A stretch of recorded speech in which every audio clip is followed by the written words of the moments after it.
capture just now, just catching up to live time. Game 1 then. Chaos Pit. Quarter-final time as well. Oh god, I've got Gold League. That's a terrible, terrible misspell there. Oh my god. Gold Leaguey. I'm struggling to spell.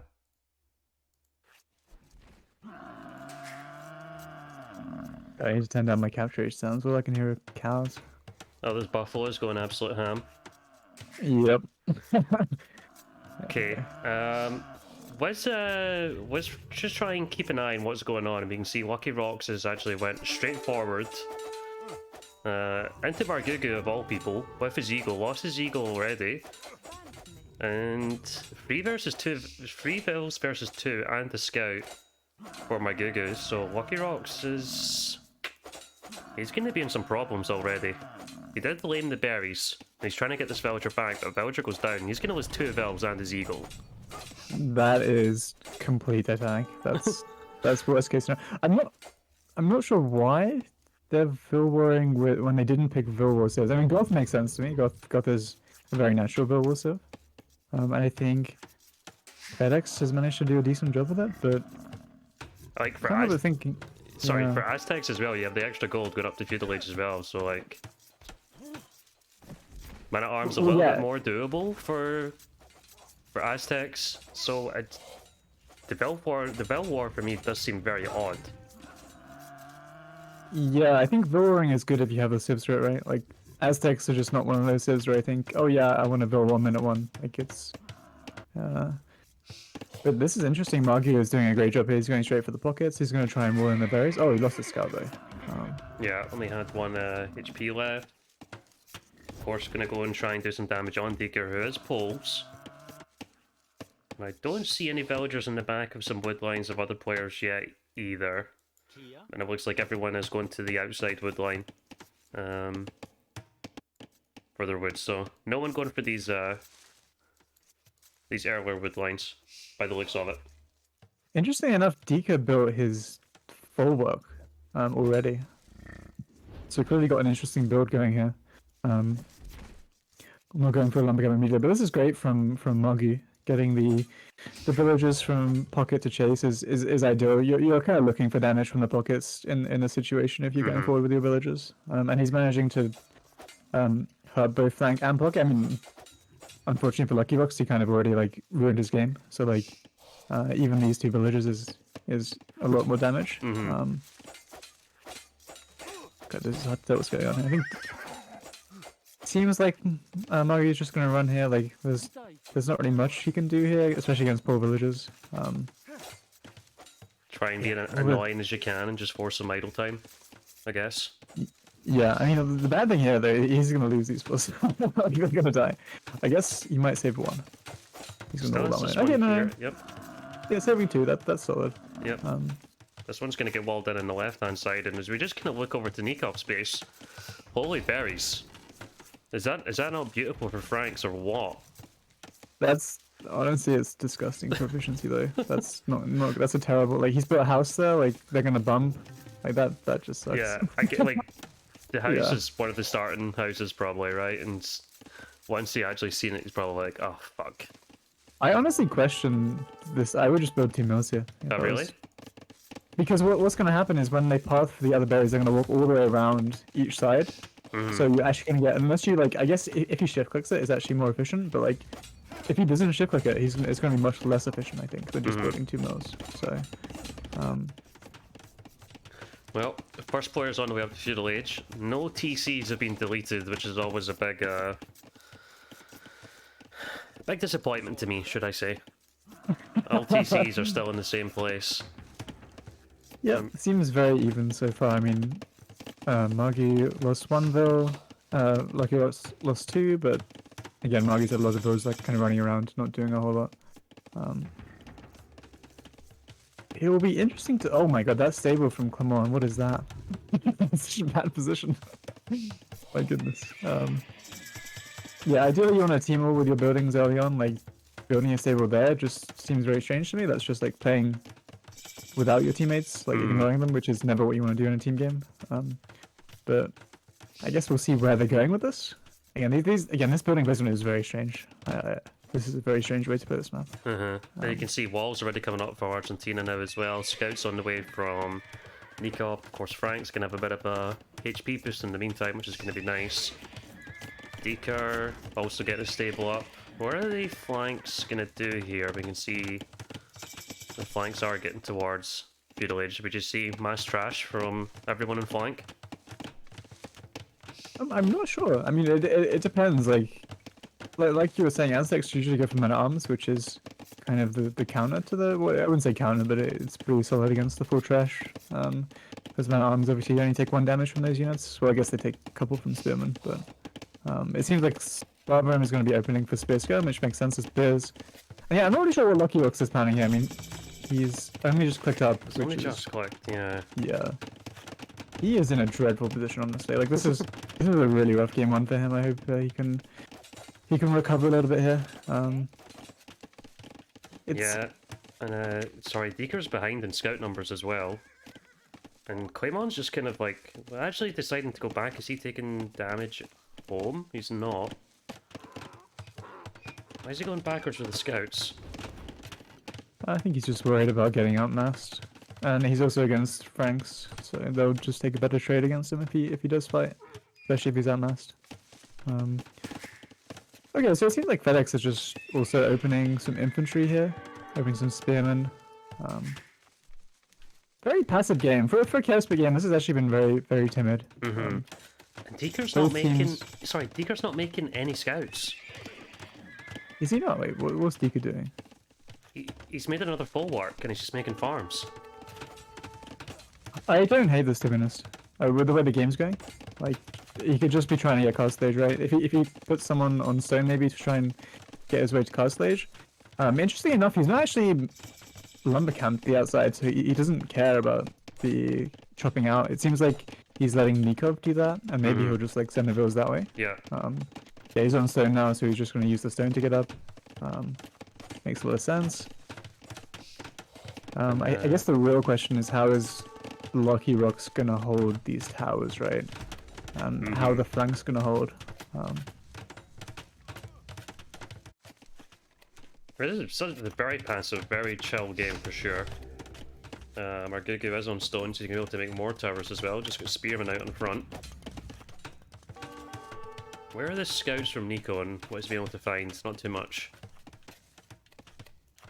Yeah, this is a very passive game. I mean, how many players have... Okay, so Nikov is the only one to have tunneled out right now. He's...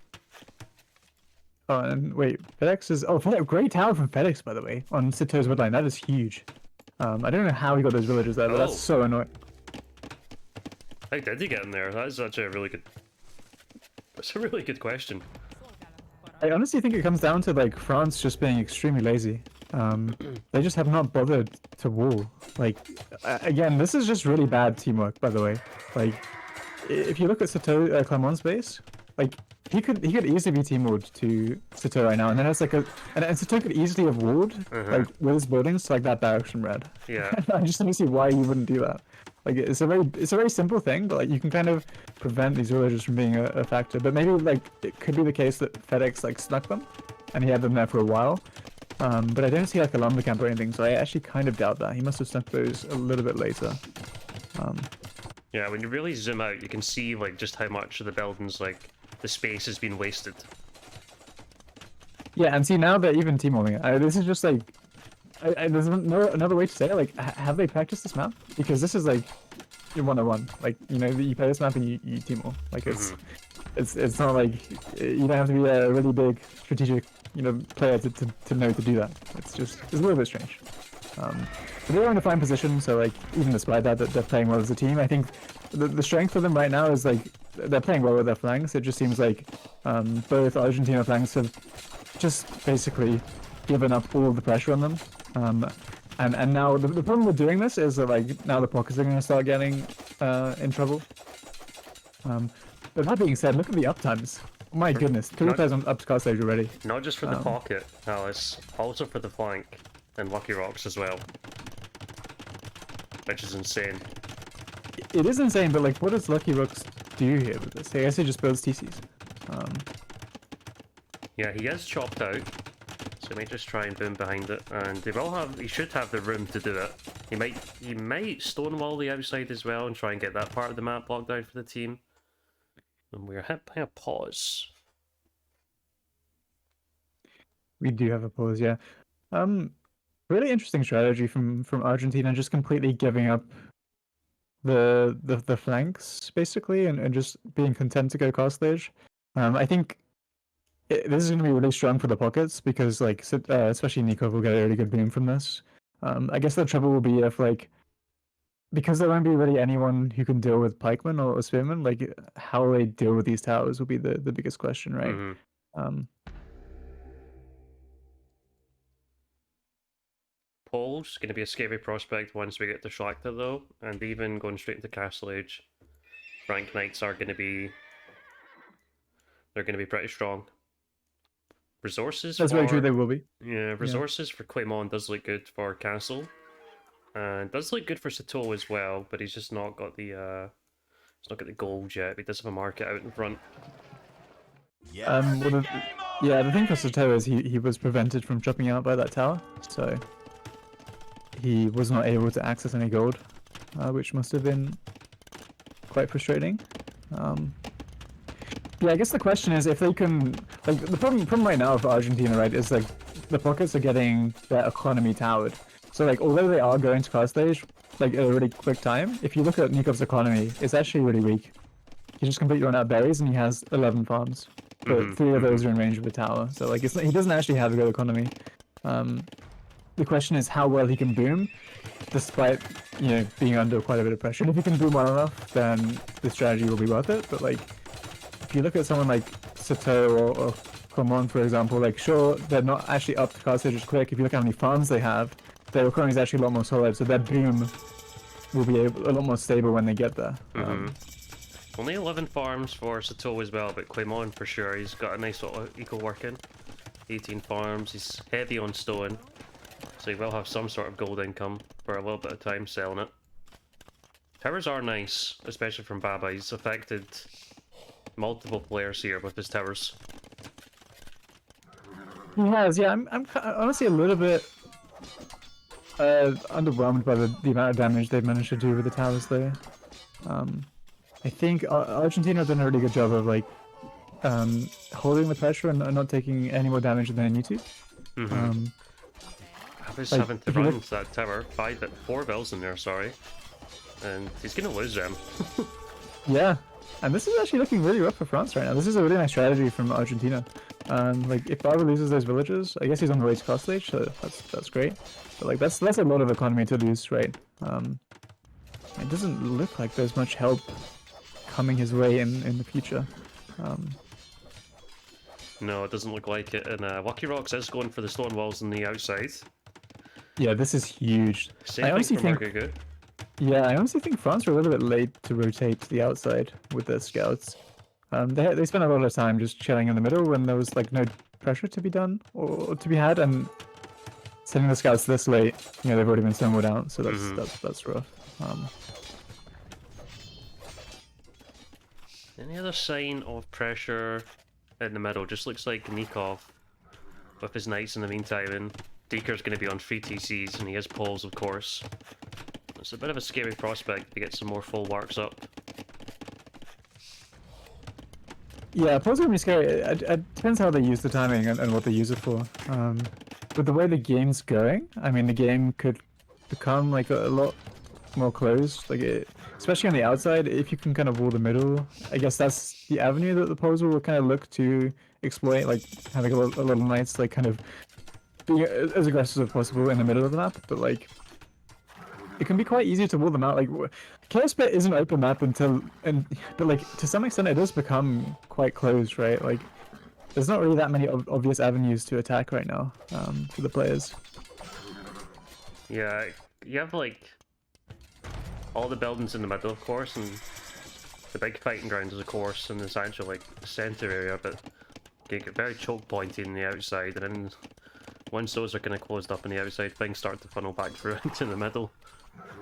Well, that's the thing though, right? Like, the longer the game goes, at least at this point, the less important the middle becomes, because everyone's booming on the outside. So like, it's a less proportion. Like, oh, really nice castle drop from FedEx here though. This is huge.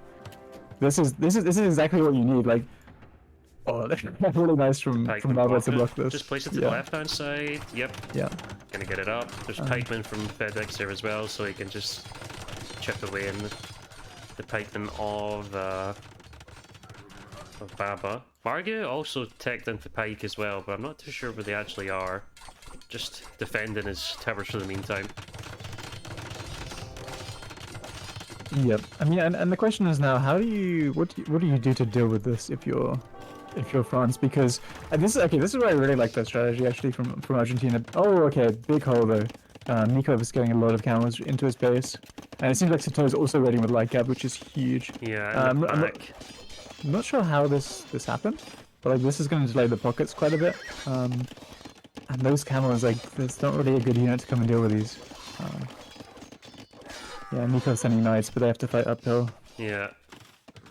Good job by Quimon. I think Nikov just opened that up and then didn't gate it, and just didn't really think it was a threat, or just forgot about it really. That's just really sloppy, I think. Yeah. That's, there's also the left-hand side where they could have ran through, I guess. And, like, just no one's walled the left. Yeah. I'm kind of surprised by the lack of walls on the left-hand side. I guess, you know, FedEx is focusing on the middle, but no sign of it yet from Nikov, who kind of would be his responsibility at this point. Yeah, well, I mean, you can't rely on Goth to wall, right? The damn stone walls. So this is on Nikov. Like, they need to know going into the game that Goth can't wall. So this is Nikov's responsibility to stone wall this left-hand side. So he probably should have done that before building second TC. I mean, it's hard to say that, or maybe at least Pansay ruled it, because it is a big threat, and it's a lot of like APM that you have to divert from other important areas if you let like have into your base. Yeah, kind of sloppy from Argentina to let those units in. Like, that really slowed down their push. Now, kind of Babram has had a chance to maybe like adjust a little bit and adapt his economy. Like, ideally, like if you look at Sato as well, he's managed to stonewall off the openings. Whereas ideally, what Argentina would be doing right now is just kind of steamrolling into Babram's space and then like kind of taking that space. But like because of those raids, they've had to kind of like divert their attention elsewhere, so they haven't been able to deal a crushing blow just yet. And Baker's clicked up Hallis, and this could be rather dangerous. He does have a decent economy working. To 90 vils now. They like having the back, but they've not really done too much. If you actually see the kills on, they've only got 3. It's a little bit disappointing actually, considering you have 6 light cap in the back and only find 3 villagers. Lots to focus on. Sato's on to 5 TCs, so he's also focusing on the eco.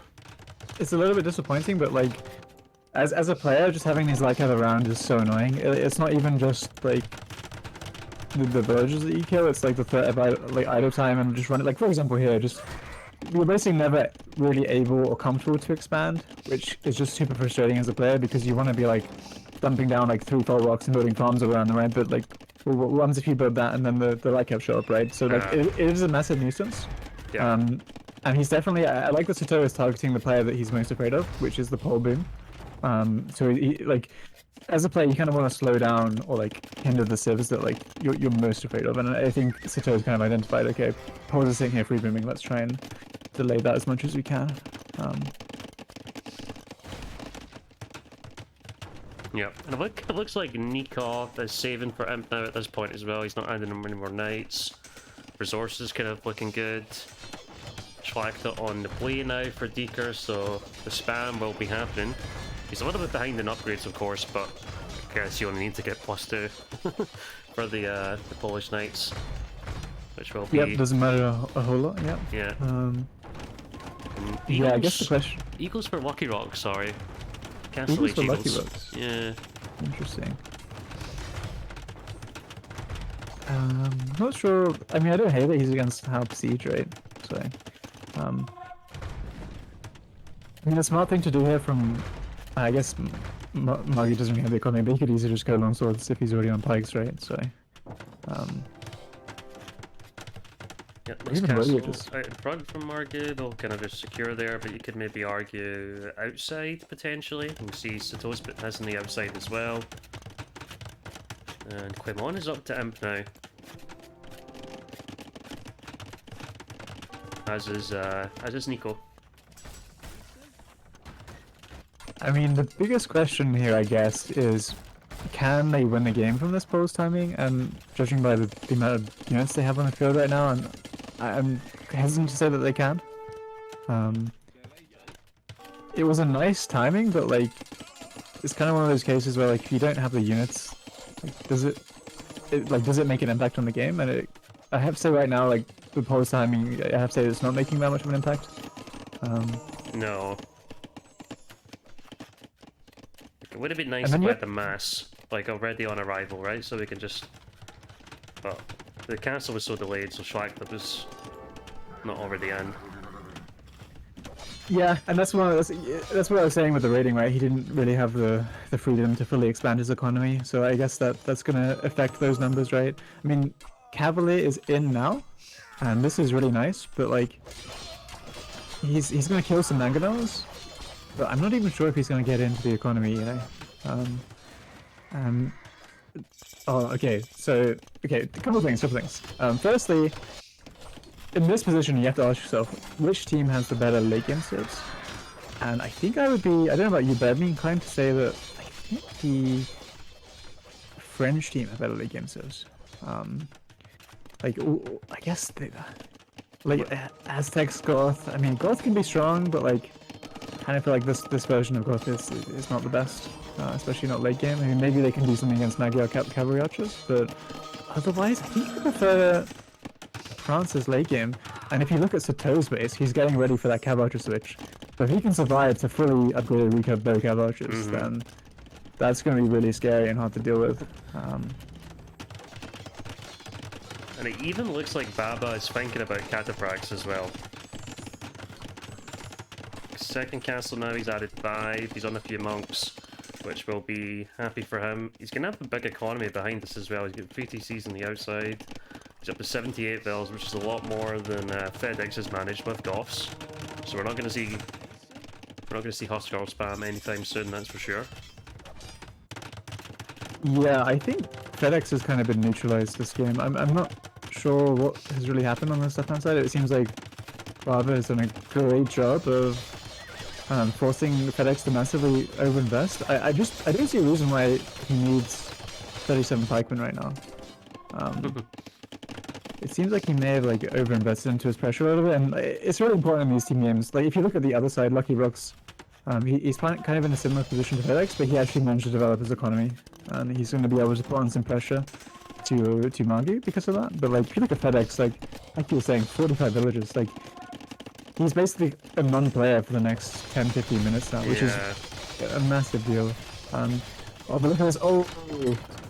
Okay, Dika's managed to get in here. This is huge. I don't think Clermont is ready for this timing right now. Like this is a lot of Cavalier. Sato again doesn't have full upgrades on the CA. Like this is really huge. I think they had to prevent them from getting in there. This is actually really stopped. Yeah, I think they should have been able to deny the Cavalier getting in. The Treb's working a bit in the castle now. Pikemen coming in as well. Heavy cav archers in. Paladin still 45 seconds away. Cavalier numbers kind of going down for Clermont. This is where it starts to become tough, I think. You have those 7+5 cavalry archers, right? I mean, we've got those in by the looks of things. It is, yep. Yeah, they're really strong on this map. A lot of hills, a lot of space to move around. Yeah, this is on the right hand side, but this is really huge. I think Lucky Rocks has done a really good job this game. And this is really, like, the way he's going to use his timings, and he's going to synergize with his team, he's kind of making sure that, like, Magia is in a really terrible spot here. Great job on Dika as well to send the Cavalier that side as well. CA getting the clear up. You can see Nico starting to prepare stables on the left-hand side. He's also got Paladin on the way. He's going to have some sort of siege to get through because Baba is still on wall into the left-hand side as well. There's no fortified wall just quite yet, but might be seeing that. And still the Cavalier in the eco from Argugu. It's not looking fantastic for him that side. But 55 Magyar CA. Yeah, I think this game is honestly a lot on the CA right now because if you look at the other side, I mean, they're getting completely destroyed. Margy's, again, not going to be a player in this game for the next little bit. I mean, how many villages is he on right now? He's on 80 villages, so he still has a decent amount of villages. But if you look at his economy, it just doesn't. There isn't anything left really. Yeah, he just lost about 25, so he's taken some damage. Yeah, but more importantly with this push is that Argentina are going to take control of this right-hand corner, and France don't have another corner, so their trade is going to just be significantly worse. Yeah. If they can get the production up there. And you know, the longer this game goes, the worse it gets if you don't make the trade. And Deeker's just always reinforcements really look like they're going through to the right hand side for the Cavaliers. Added some Mobok now as well for style points. He's got some. Where are those villagers going? Oh, he's got the most odd bulwark just outside of Marguga's base. Oh, I see that. What do you mean by the stone walls? Yeah. I guess that was for the castle vills. He just made the bulwark there. Yeah. So it seems like France will clean up this right-hand side. Obviously, they've still lost a player essentially. I mean, Margu, like I said, has lost a lot of economy. He's going to take a while to rebound. The problem is, on the other side, because they forced Sato to come and react here, like, now Nikov is using that timing to go and kill Barbram. And if Paladins get into his economy, this is going to be really rough for him. Looks like Baba did wall it off, so nice from him. But it is only a house, which he's repairing with like 6 bells. So it doesn't look fantastic. Nico's coming through with more Paladin. Ram's on the way. He's got to cancel the left-hand side, so he'll be able to shoot through the walls with not a lot of timing as well. He's still close to getting in. Okay, no, he's walled up now. It's fine.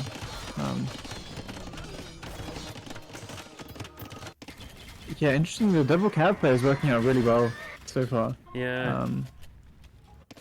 Well, he got FedEx up now. He's back up to 82 vills, so he does actually have more than Margugu. And to be fair to FedEx, those rams are being slightly annoying. Yeah. So it's not like he's not doing anything. He's got good value. It was 40 pikemen actually. He's still been using them. Yep. And those pikemen are going to be very cheap, so it won't cost him too much. Wacky Rocks is trying his absolute hardest to trap these Paladin. And he might. Oh, he's just going to be a few seconds so late on the right hand side. Oh, I mean, he's going to funnel them towards the pikes a little bit though. Only a few pikemen. Nothing to really hit home about. You have to say though, France are doing a decent enough job at holding. And like I was saying before, like, you have civs like Aztecs who are just a really bad late game civ. So like, if they can try and stabilize this game, get Kel into the game, right? Like, let's say Kel can get to like Siege Onaga, right? And like the game changes.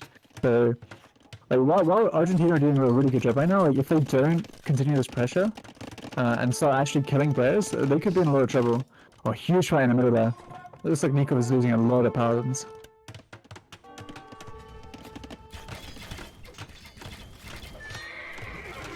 Yeah, Chivalry, Garland Wars, so it looks like... Are we gonna make Eagles if we're Lucky Rocks? Or is he simply getting that for his pikemen, which he's making at the moment? It could be for his pikemen. And again, this is why Aztecs are not good civ, right? And they picked them quite early for this map as well. Yeah. See the Paladin CA combo, which is looking absolutely sick. I guess yeah, this is the difficulty, right? Of pose. Like, they're a great civ for their timing, but like their actual late game isn't as strong as some of these hard-hitting civs, right? Lacking the last armor there. Trade coming in now for Argentina as well, so they are prioritizing it. A little bit earlier than the French. I mean, the French do have the markets up there, starting to build it, but yeah, just not quite as much right now. Good fight in the middle though. I think this looks like a good fight for Argentina. I think Sato lost quite a few CA there actually, yeah. You still get 82 in the field, mind you. Like, he's not got a shortage of CA out. Yeah, that's the beauty of CA. You can get a lot of them, especially if you're building trade. And yeah, this is the difficulty of dealing with CA. If you look at the French players, they're grouping the army together, right? If they get in, it can be an absolute nightmare to try and chase them around, and they'll just free reign in your economy, in your trade. Like, it's very hard to deal with. But on the flip side, Lucky Lux again is doing such a good job of just making sure that like Margie just can't get into this game. Like, if Kel were to get in the game with like I was saying, with any kind of siege, like that would be a massive problem. It's been such a nuisance. Oh, and he's gonna try and get a castle up in the back here, and he's got like 20 vills. I think you can force that up without too many issues, actually. Eagles are coming now as well. The Eagles are coming. 7+8. That's straight in the trade line. That is a sick castle. This is honestly, Lucky Lux is playing so well this game. He's been given a weak civ. He had a really bad early game. But like, my god, is he making a massive impact on this game. If this castle goes up, that might honestly be game over. He's forcing a huge reaction now. And again, like, that castle isn't easy to break, right? Like, if you're France now, you're kind of reliant on getting in and just killing a lot of trade because, like, you can't build trade for the foreseeable future. You have to break this castle before you can continue trading. And it looks like, they're doing such a good job. This is such a great job from Argentina to wall everything here. Like, look at the walls. Walls behind walls. This is exactly what you need to do. Because they know that, like, the way they lose this game is if this army gets into their economy. Yeah. That being said, though, like, it's still... Like, how do they fight this army, you know? Like, this army of CA and Paladin, like, it's actually really hard to take an engagement against it. And if you look, they're actually taking so much space in the middle of the map. Like, how do you take a fight against that, you know? I guess they're going to try and spam as many golf units as they can and just whittle them down. That's the thing, right? Like, they needed FedEx. Like, he killed himself too much in the early game, I think. Like, he's just not a factor in the game right now. Like, he needs to be spamming like 60, 70 halbs, and then you take this fight, right, with a couple of Huskars mixed in. He just doesn't have the numbers right now. Like, Satol can either have like 3 groups of 30 CA and micro them, or he can have like just 2 groups of 50 going around, or he can... he's gonna get a lot of damage. He's got like a group of 40 down towards the south here, and another group out to the right hand side. Lucky Rocks is putting more barracks up on the right hand side as well, and Eagles are going to be annoying to deal with. I don't think that's true. I'm not sure I'm gonna shred them. Not much Aztecs can do against Cav other than maybe Onager. But you're forcing the CA to be chasing Eagles. Oh, I mean, it's great. What he's doing is amazing. Like, the way, like, the reaction he's caused here is huge. If you look at how much he's basically like drawing the attention of 3 players and denying their trade at the same time. So like, that's absolutely massive. But it's just at the same time, like, they don't really have the tools to deal with the army of France right now. And that's the problem that Argentina have, is that it doesn't... Oh, okay. Winged Hussar now, interesting. This is big, because Winged Hussar, man, you can just download them, and like, even if you could come up for 1 second with the CA, like, you can take a lot of damage and sustain a lot of casualties. Just have to get close. And he does have a lot of them, Jesus. Yeah. And yeah, this game does start to get scarier when Goth starts getting online. Ideally, you'd need Barbram to be online, but again, he's not. He's really struggling. Nikop doing a great job at like pressuring him as well, but like, it seems like he's only been able to get to Hal. Like, his economy's not that strong. I guess he can't even build trade either because of Lucky Rocks. So yeah, the problem for France now is, again, Margu still not in the game, right? Like, that's just credit to Lucky Rocks. He's just completely been all over him. And same with Barbara as well. Like, Barbara can only build hounds this game. Again, he's got no trade coming. Like, his access to gold is limited, and that kind of means like his impact on the game is just much lower, right? Especially if you compare it to someone like Lucky Rocks, right? Having a castle in their trade. Yeah. It's not getting any of the upgrades in the castle, which is a little bit disappointing, but... Who's that, sorry? Lucky Rocks. The castle HP is still at the base HP.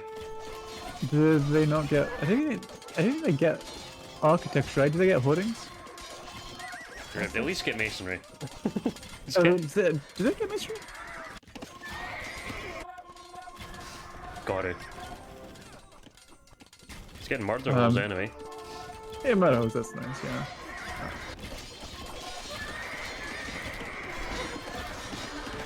Yeah, now, yeah, this is looking great. Now that FedEx is online, like with a lot of Goth infantry, it's looking a lot better for Argentina. Like they now have an answer to the army comp of the French, and they just have more players in the game, and they have trade. So like this is looking really rough now for France. Like there was a window there where like they had the army that was kind of hard for the Argentinians to deal with because obviously Poles didn't get the last armor, and pure paladins like they can deal with it, but it's always going to be a bad trade against like paladins against paladin plus DA. But like now, yeah, they just have.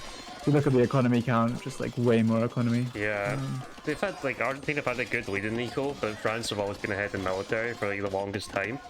They're like 70 military ahead only like a few minutes ago it seemed, and now they're like 100 units behind. Yep. So. And honestly, I think this comes a lot to just like, again, like Margu just could never get in the game, right? He failed the quick walls. He failed to wall behind, to kind of wall out the cavalry push. And he also like kind of really struggled against the quick timing from Lucky Rocks. And that's a great job by just like both Pico and Lucky Rocks to like kind of get in and destroy his economy. And GG's cool. Well played. Really nice game from Argentina. Yeah, really interesting strategy with the or like just how passive the opening was, and I was like, what? Doesn't feel like chaos, but this is not how it's meant to be. But Argentina just, like I said, mostly the teamwork was the big difference there.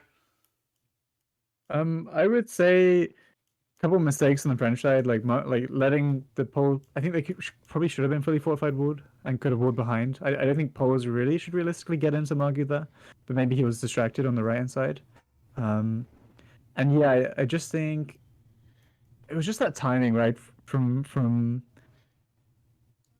Lucky Rocks with the Pole like support, kind of just wiped out Margu, and from that point onwards, like they kind of lack Halbon and just it was kind of difficult for both flanks in the end from France to really get in the game. Well, that's a strange one. That's a really strange one. I guess we'll wait and see what their strategy is with them. That's what we have got, and FedEx is going straight for his to get his boar in, because you don't have any deer on this map, so the layman is super strong, so wouldn't be unusual to see that.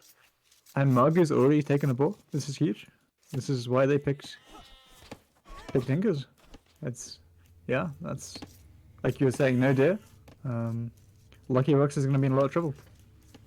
For the second game in a row, it looks like, within the first couple of minutes, yeah. So Margu up a boar, just fantastic. Also, the pawns aren't the easiest thing for Lucky Rocks. Actually, you can see how the way they've generated here on the right-hand side, kind of like a left versus right. Even the walking distance for him to get to a safe pawn is huge. Yeah, does he dock the safe one here, do you think? I think he has to, right? I think he's... Does Gary send them sheep? I think he's sending them one. But then again, it's just... The sheep income's just so slow. Let's see what he does. I'll be interested to see, but... Japanese flank, always going to be kind of awkward to deal with. Hans and Saracen Pocket. Talk to me about Saracen Pocket. What do you thinking about that? I have no idea why they picked Saracen Pocket. I think it's just really bad. I think it's just a really bad pick. And the reason I say that is because they don't get Cavalier. Like, what do you do if you go in? Like this is not a camel map. Like, I mean, again.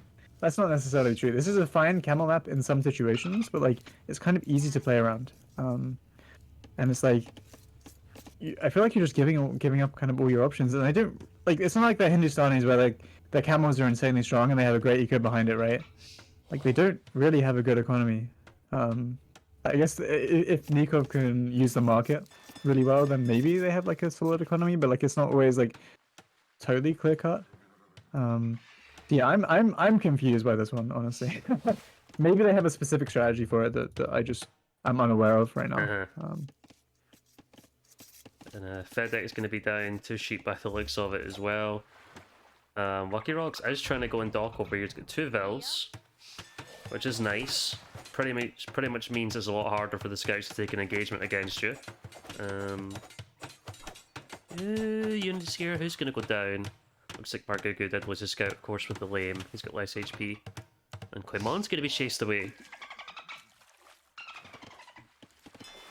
And this is pretty big. I'm surprised France allowed this so easily, to be honest. Because this is also Clement's stock, so he is going to be in trouble here.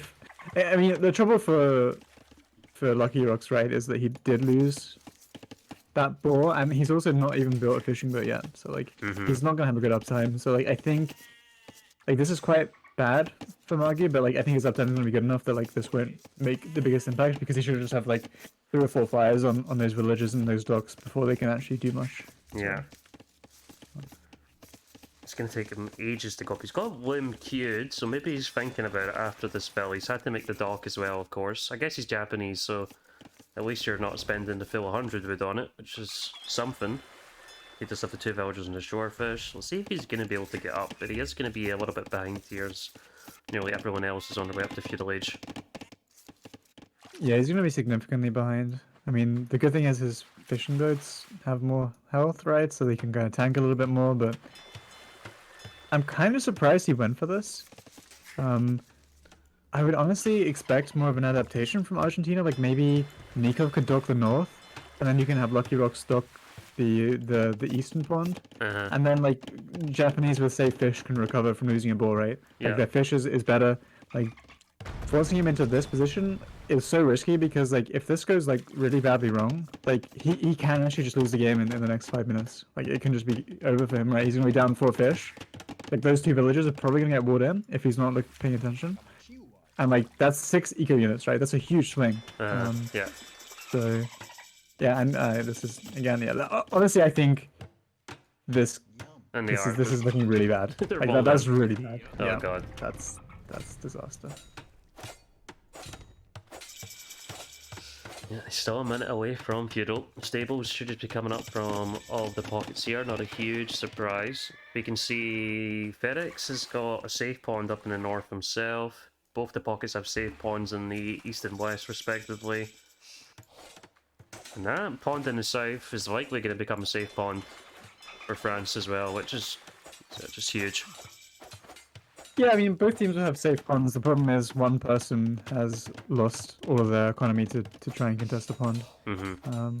Whereas, for example, on the French side, right, Margu's, I mean, he's building a second dock, he's investing a little bit, but he's going to kill 4 fishing boats, right, and 2 villages. Like, that's huge. And he's getting rid of the vills first as well. That fire galley's actually sneaking right into the back, and second vill goes down. Nasty.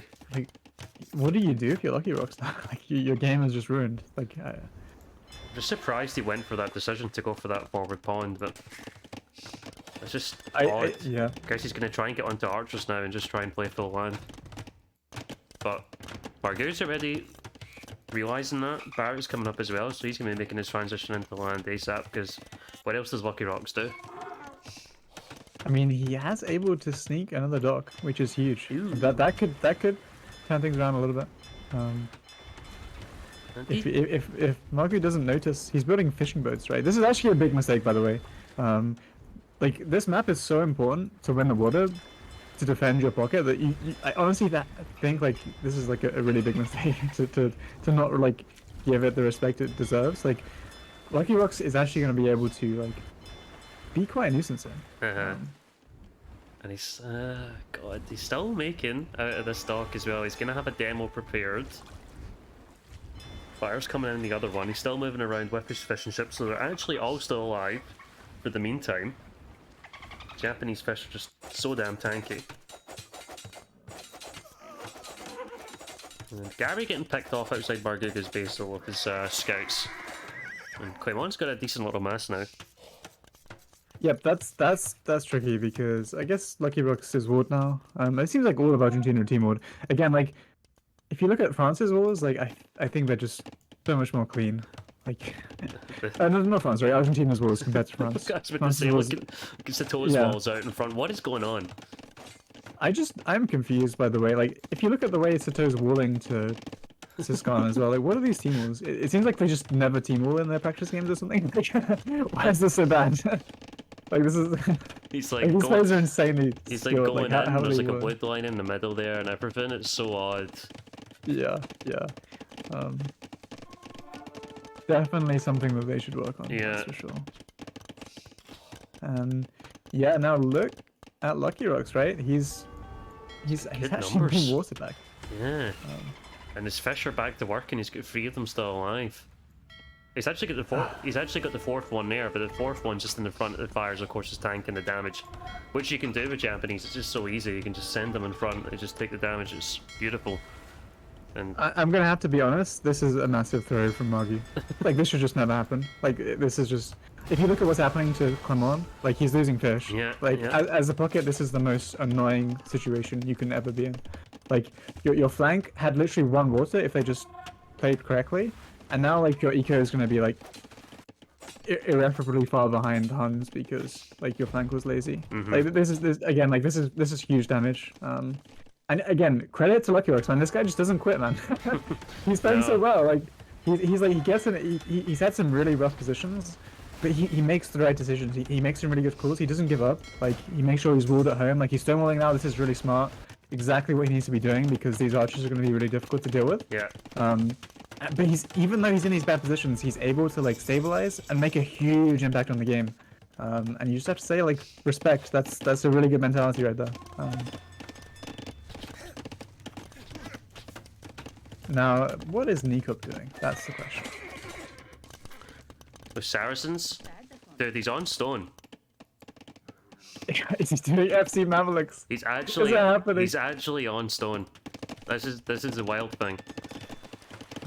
He is first one in Castle Age. He's adding some knights for the meantime, but like I said, it's not going to be a long-term solution for Saracens. Don't even get Cavalier. I remember the first time I figured that out playing Saracens. Got the imp and I was like, damn, can't even upgrade these. And it's like that's a fast uptime for Golden Lakes as well. He just went straight past Castle by looks things. Yeah. So, he's just building a TC in the middle. I like that, getting on the gold immediately. And yeah, I mean, the thing is as well, like, if you look at FedEx, he's got an entire pond to himself. He's got 13 fishing boats. That's huge. He's not even made like a galley or like a, you know, he's not even got like 1 unit there just to make sure, but he's got the outpost, so he sees pretty much everything going to be arriving there. He does, yeah, and the thing is, like, Red hasn't really been able.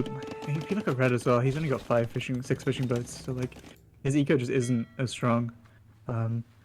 Again, Margu as well, he's not even walled. Like, Yeah, I'm just it's weird. kind of at a loss. Yeah, this is strange, very strange. He's now losing the water again, which is completely brutal. Like, he's not walled. Like, again, this is a really nice play from Lucky Rocks to just be annoying and kind of, like, draw the attention away from Margu because he knows he's probably got quite a big army. Because he's lost the water as well. Look at the kind of walls he has to go for. Can't wall to the pond. He's having to wall all the way to the edge of the map. It's just super awkward. See, Lucky Rocks has got the archers in the bank here. More coming over from Margu though. Just try and take a bill or two. They try and keep him alive, alright.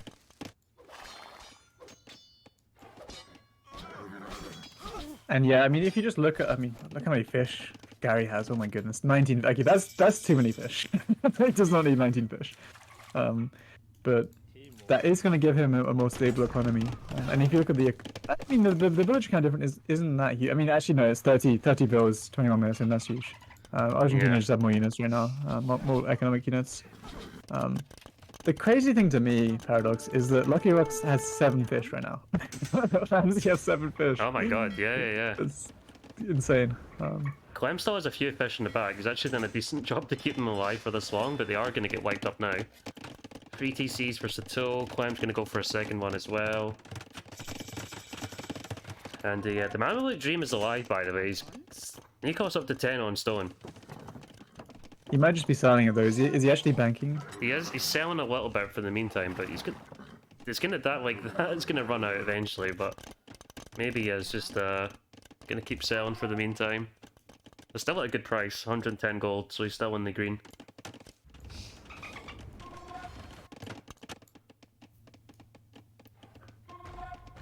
Yeah, nice raise from Gary here on Margu, again making his life a little bit more difficult. Again, his base is just so awkward to do it to. Oh, and again, these problems, like, they transition to the pocket, right? Because, like, Margu's not ward, like Gary's gonna run into his base and be annoying. Yeah. It's just fundamentals of playing a team game. Just wall your base. Sometimes it can be that simple. And Argentina have done it, and France haven't done the basics, right? And you can get punished. Yeah, Gary even going for multiple layers of palisade now. Kickoff, house wall behind looking really nice. Argentina look like they take a good engagement just to the left hand side of the pit now as well. Lots of numbers whittled down. Siskan losing most of his archers. He's going to be down to like peanuts here.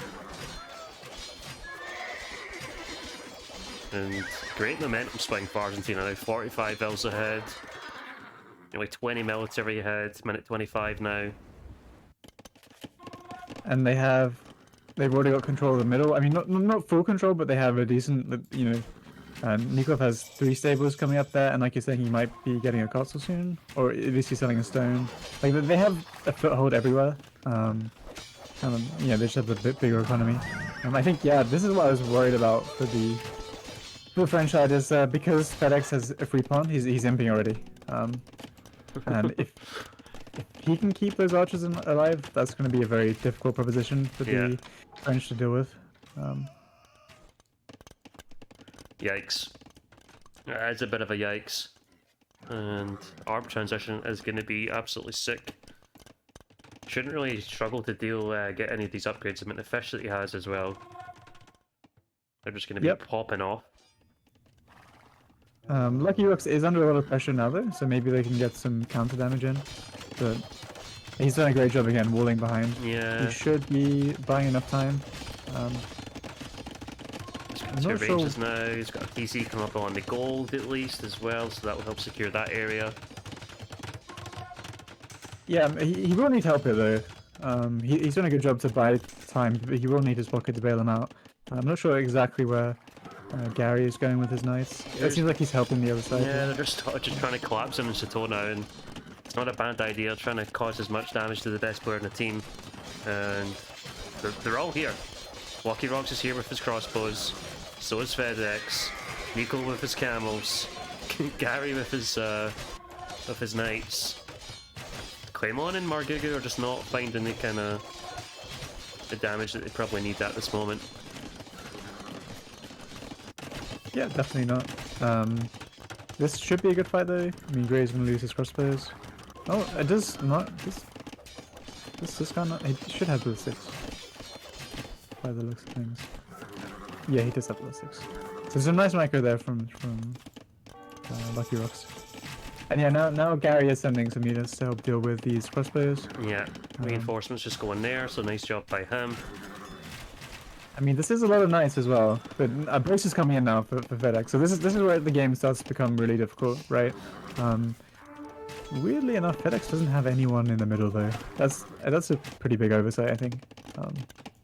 Where is Villagers? Why is he not taking gold in the middle? That's a good question. He is making more ranges, but he's not making. He does have this 1 gold deposit to the left-hand side of his TC, but he's only got 7 villagers on gold. So he's gonna have 7 bills on gold, but 6 rangers. I don't think that's gonna work out in the long term. Yeah, I mean, it doesn't make any sense to play like this and not happen, but it's fine. He'll figure out in a second and deal with that. He's gonna get there eventually.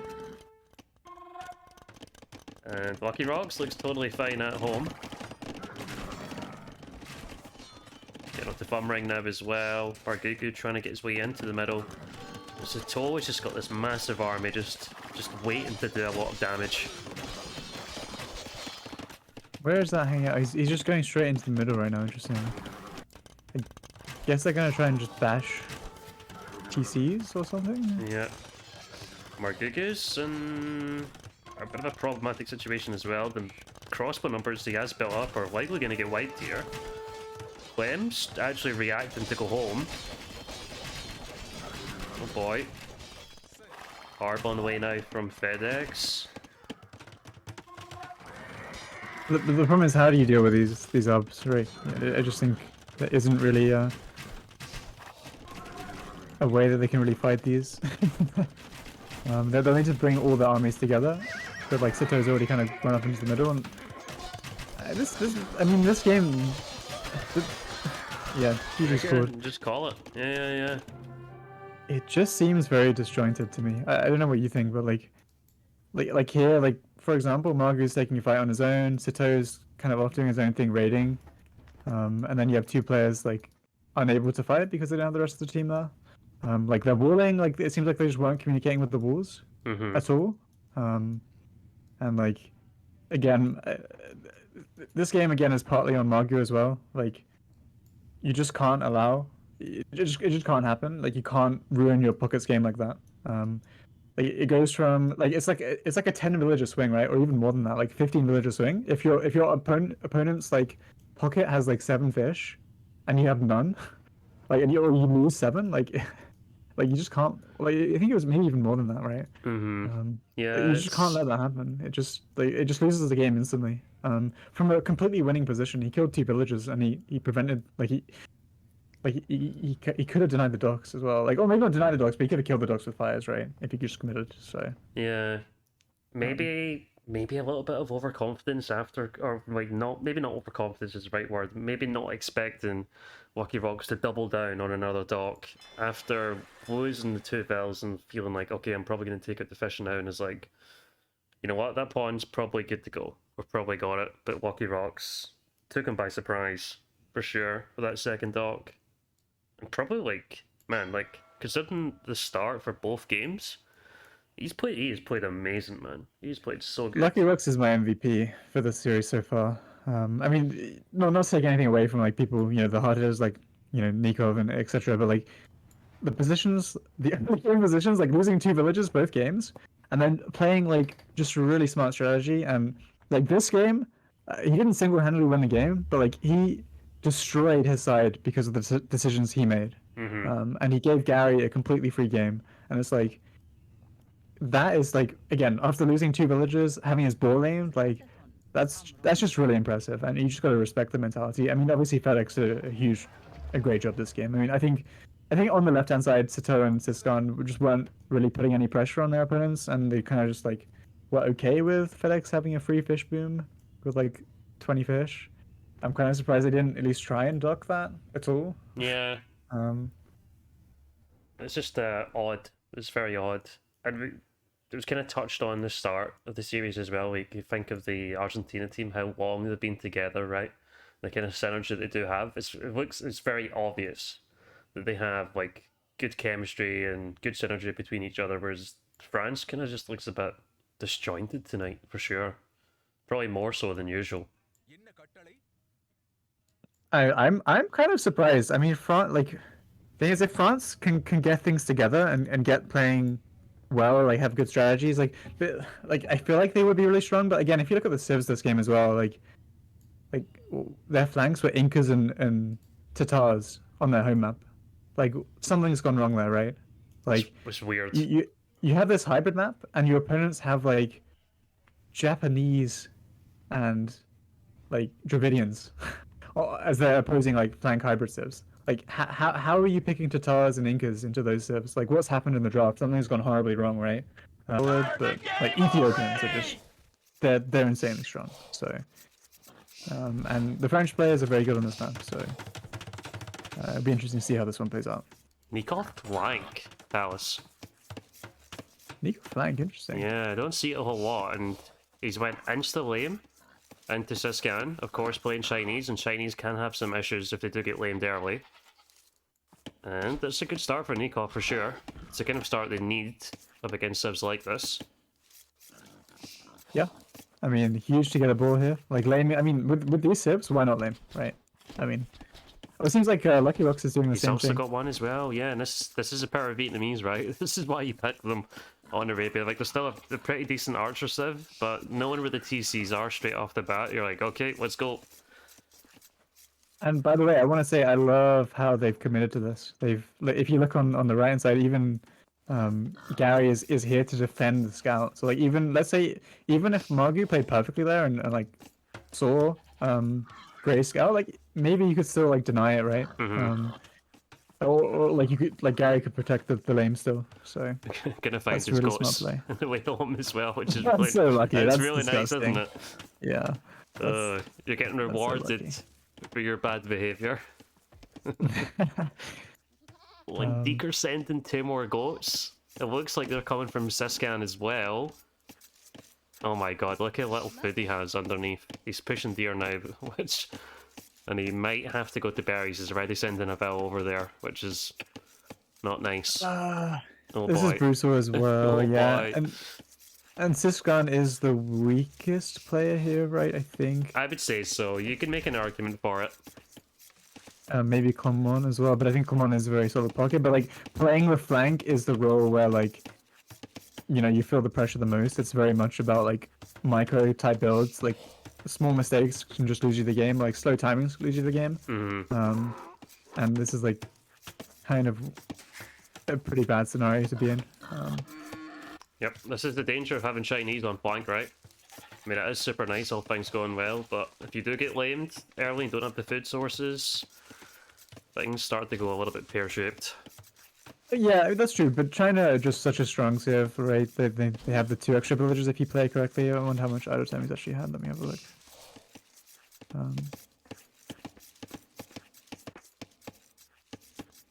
He's only had 30 seconds out of OTC, so he's not actually. He's actually had, considering the ball aim, I think he's actually played very solidly there. You see, Clem's up, Sato's up, Margu's up, of course. Not a huge surprise here. And the RGs are on the way up now as well, or at least a couple of them are. Nikoff's up, and Gary's up. No sign of Lucky Rocks yet. Yeah, Here we go. Clicked up now. Okay. But he is a full villager behind. Well, he's really far behind Margu, actually. I think he's 2 villagers later than... Yeah, Yeah, he's 2 villagers later. Yeah. So yeah, this game, he's walling already as well. This game is going to be decided, I think, on these 2 sides. I think Margu, if he can get in and put on enough pressure and harass with Ethiopians, and on the other side, it's whether or not like Siscan could hold against Nikov, despite the fact he was like very heavily lamed. That's where this game will be decided based on who plays better in those situations. I think. Well, seems like typical Lucky Rocks, to be honest, not having the hottest start, but he seems to react to these situations pretty well. Oh, I would disagree. This game he's had a great start. He lamed the ball, right? The boar, yes, he does have a mill as well for some reason. That's kind of strange. Yeah, like with the ball difference. lame. Yeah, with the difference in uptime as well, it just kind of feels a bit off, is what I'm saying. Nice quick walls in the villager though. I guess he's got 2 vills there. Oh, but there is 2 scouts. So they're actually really nice quick walls, so we can get the barracks up. Yep. He's only got 2 on gold. This is a pretty bad build from Lucky Rocks here. This is screaming inexperience in the Arabia meta. Like he's only got 2 on gold. Like he's up to 17 pop. No. So So Margu did what? 18 pop up. Yep. I guess I guess Lucky Rocks did what? 20 pop.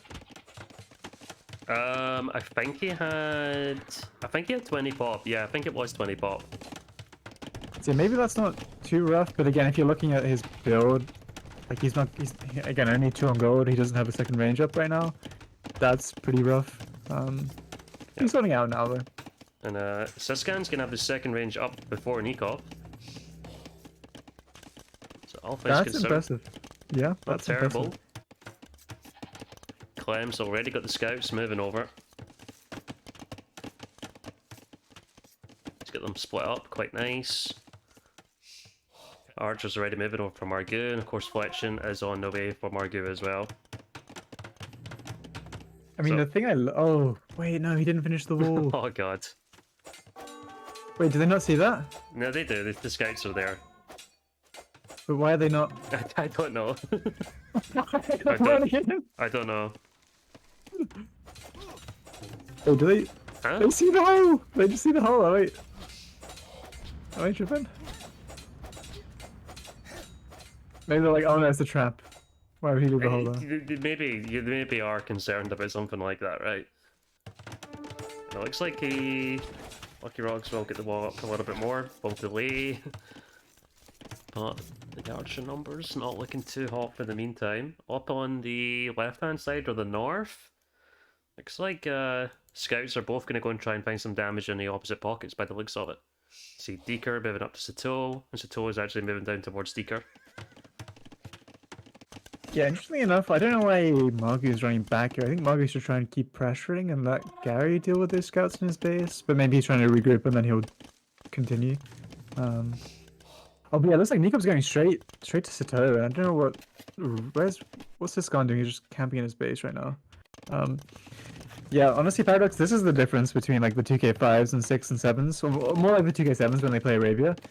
Is that like their decision making with the army is just so much better. Like if you look at what like Red is doing with his army right now and what Nikov's doing, like Nikov is going to the place that like if he gets lucky or like goes to the right spot, we'll just win the game immediately. Yeah. And Red is just completely in no man's land. Like, oh, they're gonna go into the back of Clemon. Oh, this is huge. Again, this is why again like I don't know what. I guess this is kind of the product of being lamed, right? But like, it's such a tough spot to be in if you're Siscon.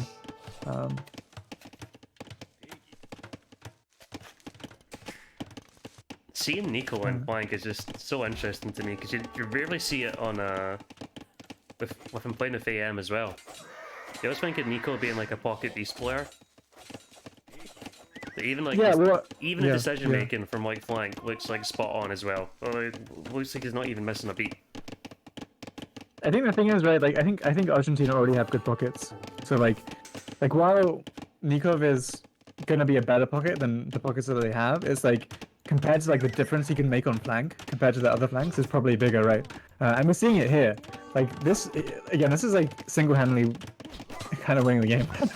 I wouldn't say winning just yet, but like this is making such a big impact on the game, and it's causing such a big reaction that like it's putting Argentina in a great spot. And this is what I'm talking about carrying games, man. This is the power of someone like Nico, man. They just have the experience. They can just go and do this to you, you know, if you let them. And he's took quite a few villagers there, and it was only, you know, it was like 5 archers or something, so it was pretty decent value for the small numbers he had, and he still has 13 archers at home and his ranges, so he's gonna be fine at home. He's got the same amount of archers as Siskin actually. His mass are split up.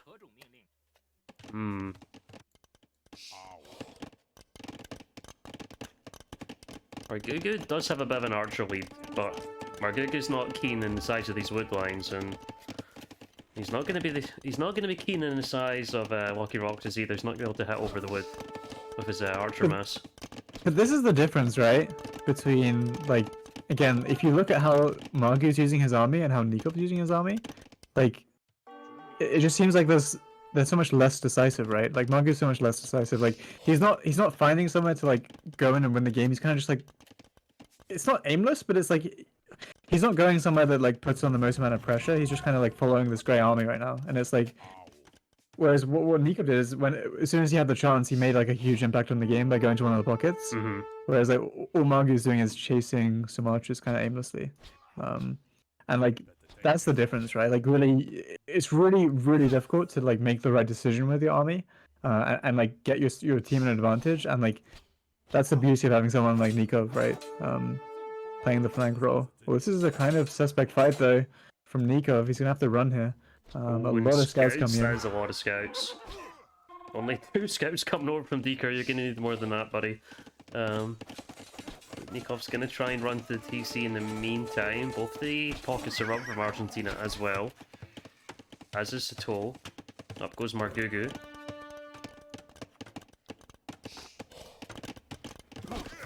Not really achieved too much with the archers yet, but let's see what he can do in Castle Age once we get these upgraded crossbows and Bodkin coming in. Yeah, it's going to be a lot of pressure on Lucky Rocks here, and this uptime is going to be really nasty.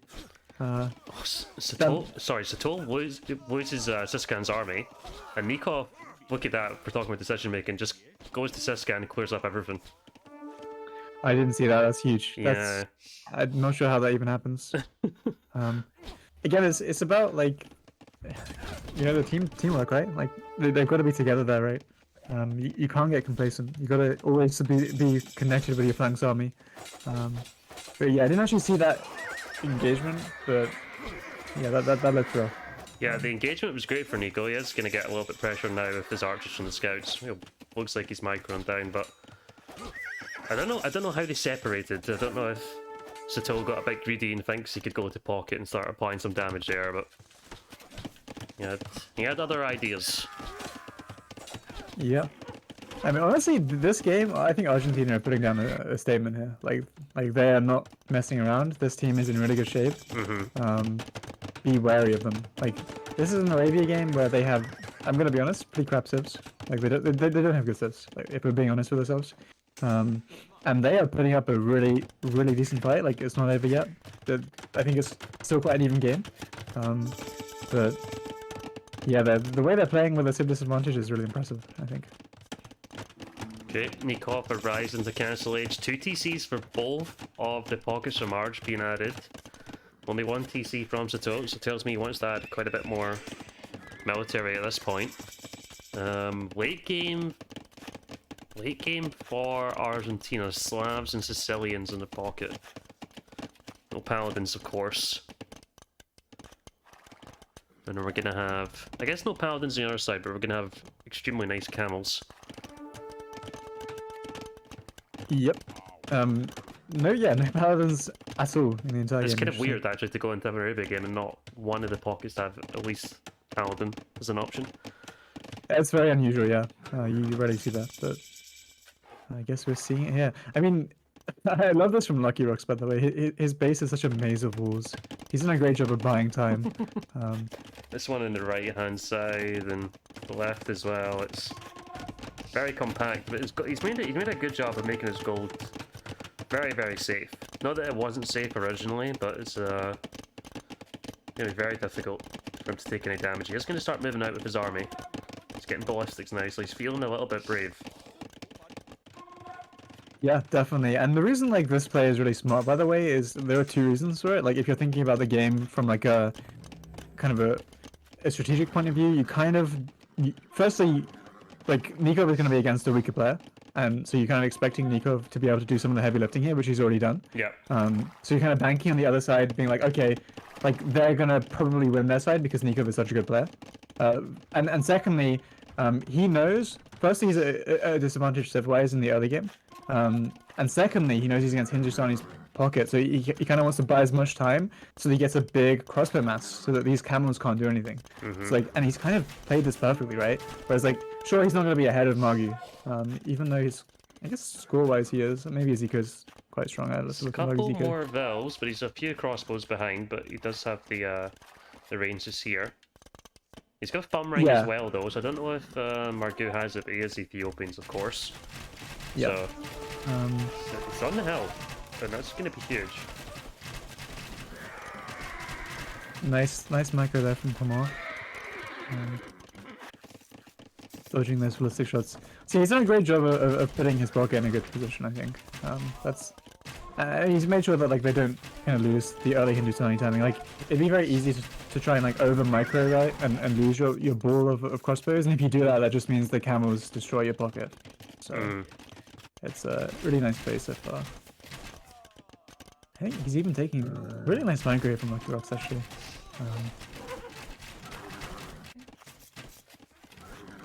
And then north side, Nico was just knocking on a door, but decided to come home in the meantime. So Scan does have decent crossbow numbers. And Nico even going to make a siege workshop.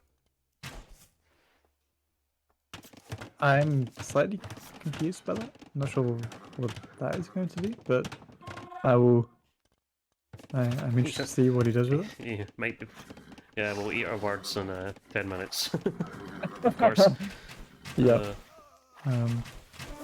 Okay, interesting enough, though, from Nikov is he's gone for 3 TCs, which is not the Arabian meta right now. It's more like to play 1 or 2 TC. Especially when you're not as open as he has. I remember seeing a game from Manchester when he was Chinese flank, and he like they went for the big team wall and he boomed like a madman on flank. All things considered, like Nikov's economy isn't all that safe. Yeah, it's definitely not. Like the wood lines can be ranged, and his gold doesn't even have a TC near it. So. No, he's just got this one layer of palisade to the left-hand side. Well, economy elite is starting to grow for Argentina, of course, with the both the pockets and 3 TCs, and I think at this point you're kind of hoping that France are going to be able to do some damage, but I'm not really seeing it in the game. I'm not either. I'm again like, well, I'm not entirely sure. I guess Clement took a lot of damage early. Like his boom is so far behind Sicilians. Like this is really risky. Like if they don't start snowballing the fights soon, like I mean Gary's just gonna be imp. And there's not really much you can. I guess the question will be like how fast can the French pockets go in? And as we see here, Siskan's already upping. How close is Nikov to upping? Not too far. He's actually super close. Dude, it's just disgusting. Yeah. He's gone through TC and he's still upping really quick. Yeah, that's brutal. Sito was knocking on Deeker's door, but been backed off. Deeker's going to go to a 4th TC. Gary's going to go to a 4th TC. Lucky Rock's adding a TC in the bank of the gold now, so Argentina are feeling really good about their position. Yep, and the problem with this side, the Hindustani Ethiopian side, right now, is that like it's very hard for the camel player to really like take the initiative, right? Because the crossbows do so well against them. So if you had a knight civ, like maybe you could be like, okay, like I'm 2 TC here, let's jump on their army. But like you don't really have the same impact. And Lucky Rock's oh, Deco as well. This is so huge. What a rotation. Oh, he messed the micro up massively though. Okay, Gary's pulling back. Deeker's engaging. A little bit of a miscommunication indeed. Well, Archer's coming over from Margoo now. Nikov did lose that siege workshop, so didn't get anything in the end. And I don't know if Sato's going to come over now. He's leaving the crossbows of Siskan. Sato's... It looks like he's going to leave and try and come over. But that was a huge throw. Like Dika just like moved all of his units out. Argentina, why have you done this? This is honestly they might have just lost the game with this. Like Dika just like misclicked all of his units like away from the crossbows. Like he could have, if he just stood behind the crossbows and trapped them, they wiped the entire army and win the fight. But he just misclicked. He misclicked his entire army, and then he got destroyed by the camels. And now the trouble is, right? Sato is imping, right? Like Red is imping. They're going straight to the pocket now. Like. Lucky Rock just losing all his army. Yeah, that was a monumental throw. We're nearly 80 military units behind now. Yep, and that's what happens. You take one bad fight. Like this is how brutal this game is, guys. Like one swing miss micro like that, and you lose the game. Or maybe I mean, it's too early to say if they've lost yet, but like you put yourself in a really bad spot. Like that snowballs the game so hard. And what was a pretty playable position for Argentina has now become a very, very tough position. And now we're seeing the strength, right, of this quick ARP timing from the flank, from Siskan. Oh, the ARPs. Following Sato's and Deeker's base now. He's back down to 82 vills. Even Nikov's having to come over as well. And this army's still threatening outside Lucky Rock's base. Either going to go into grey or going to go into teal, but going to try and get into Lucky Rock's very compact base. Yeah, I don't know why Siskan isn't taking this fight here, but again, this is honestly okay. I want to give big props to Siskan, by the way. He had like a really rough start to the game, but like from the mid game onwards, I don't think he's made a mistake, and I actually think he's punished Nikov for being too greedy. Like with those TCs, and he's able to kind of like leverage his like slight timing advantage to get some damage in, which is really nice. This is really awkward for Dika to deal with now. A big raid from Sato in Gary's economy right now. That's going to be difficult to deal with. Yep, and that eco lead is about to be disappeared. Well, it is. In fact, it's gone. It's gone for Argentina. France are actually ahead in total workers now. So, that aspect is totally dead. They are back up to a 60 military difference, but man, France just have so much momentum right now. Yep. I'm just kind of surprised they forced the fight on Ethiopians. I mean, honestly, that rotation was fine. He just mismicroed. Like, that's kind of a shame. Like, it was a sick play. He just didn't execute it properly. I mean, the score's still very close though. This game is still playable, it seems like. Although the army numbers are not looking amazing. Is Gary on the way to in? He's not, right? He's very, very close. He just needs a little bit more food. He does have a good mass here as well. 37 knights, which he will want to keep alive. So it looks like they're going to try and do something against this army. Looks a little bit risky. Yep. I mean, I think they need to though. I think they might realize that, like, honestly, like, I'm surprised Margu's not imp yet. He should be imp already. Yeah. I think they probably realize he's going up soon. These Ethiopian crossbows, man. Their serve is just so good. It's just so good in 1v1 in Team Arabia's right? Beaker's getting the other side. That's a really nice block from Beaker. And this is It's a huge clear up. again, this is, you have to ask yourself, like, when you're the flank player, right? Like, what am I doing with my army? Like, do I need to be here? And if you're like close to in, then usually the answer is, okay, let's not lose my mass before I get in. And anytime like you lose your again, like Lucky Luck's again cleaning. Wait, Lucky Luck's in? He's in before Margie? Huh? How did that happen? I have no idea. Like, and now again, this is what I was talking about. Like, oh god, this is just poor play. Like, you shouldn't lose your Arbanas before you end. Like, it's just like you should at least try and like keep it Arbanas big, especially when you're a set like Ethiopians, where like team can be carried by your power, right? But now he's kind of lost all the momentum again now, and We're good. still seems really good for Argentina. Like, again, Siskan is playing a great game here, and so is Sato. He's doing a great job with the raids. Yeah. Like, he's snowballing his advantage from pocket. Like, this is really huge from the other side, and honestly, Siskan is destroying Nico. Like, he's like, and that's the same with Sato, I guess. But like that timing they hit on the pocket on Deku really kind of snowballed the game quite a lot.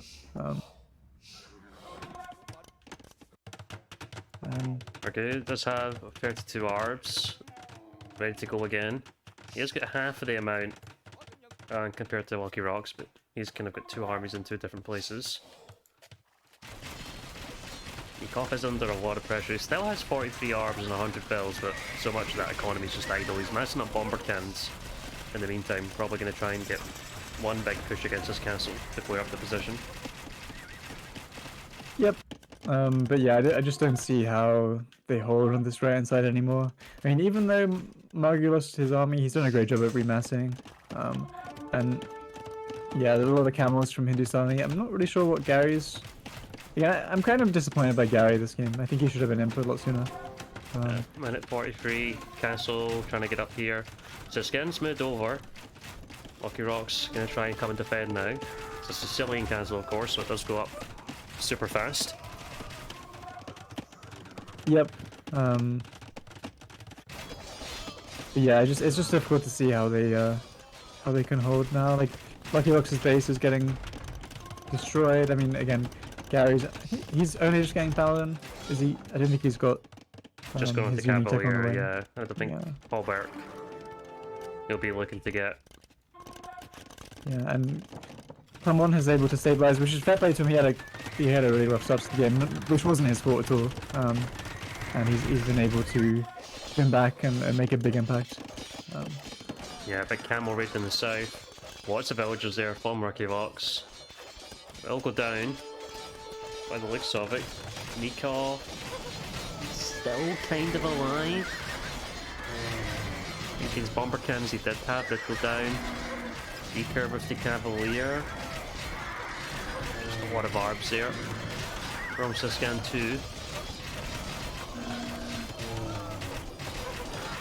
And more Cavalier, just... Sato's all over the place, man. He's had such a good game, Sato. Oh yes, this is Sato carrying as well. This was a huge game from him. But I think it all stems down to that one misplay from Dika. It just caused so many ripples in the game. Like so many like secondary like for example, like because of that misplay, Dika got like hit in his base pretty hard, I think. And yeah, a lot else happened. But I think again, like Sato's had a great game as well. You're definitely right. Yeah, and honestly, like all of France has played well this game. To be honest, I would say like considering the start, like losing the board and stuff, like they've all like recovered really well. And yeah, GG. GG. Kind of the result we expected from the get-go with Arabia, but maybe not the kind of what we weren't really expecting that kind of manner of game. I don't think. Considering the serves, I think you have to say that Argentina played this very well. Yeah, for sure. And yeah, they had a really big chance to win that game. Just like whatever happened with that Dika fight, like was unfortunate. I think if Dika takes a different engagement there, like France probably still win this, but like I think the game is much different. So, I think you have to say though, like I really want to point this out that like Siscan had a really great game this game. Like he got lamed massively. He was up against Nikov, and he still managed to have a really big impact on the game. And in fact, was like pushing Nikov. Like he had more ARB numbers. And I think he kind of showed why you play the kind of the low economy, high ARB numbers here, because like it doesn't really matter if you have big economy. Sometimes as the flank, right? Like all that matters is the ARB numbers and the push you can get with it. And he, like kind of Siscan kind of showed why that's important this game. Yeah, but the Heath needs very strong. But what side are they going to be up against? So we got Margu and Sato, same side, Bohemians, Mongols, and that's going to be against the Teutons Bengali combination. Yeah. So Burmese from FedEx here. I wonder if he's going to go for some monk shenanigans. We'll have to see what he does here. You're up against Baba, of course, the cause map kind of specialist for France. FedEx is going to be supported by Nikov as Gajaras. You can see he's got the email up already, of course. And then we've got Clément as Burgundians, supporting Baba on the left-hand side. Yep. The one thing I really don't like about the way that the French have positioned their serves is they've put the slower serves together, right? It feels like Burgundians really should be with Bohemians, and the purple player with so Mongol should be with Turks, because the reason for that is like Bohemians are really slow serve, right? They don't like the power of Bohemians is like their ultra late game composition. Yeah. I guess you can play monks, but you can't play monks against students, so like you wouldn't be going for that. So it doesn't make sense to also have your pocket be the kind of the slowest like transition that you have, right? Like Mangala take a lot of time and economy to get to. You're basically just like kind of asking your opponents to just like kill the player completely. Like I feel like one of these players, if Argentina play correctly, should just not. They should be defeated basically, unless they run villagers. So it'd be interesting to see how they deal with that, right? And we have seen Margot get destroyed pretty much on flank in certain games where he has been running villagers, only had 4 villagers left, so it's scary. Having Sato here with Mongols, he's not... what else can he do with them? He's not... Is he going to do this? Have they got something in store? That's the question.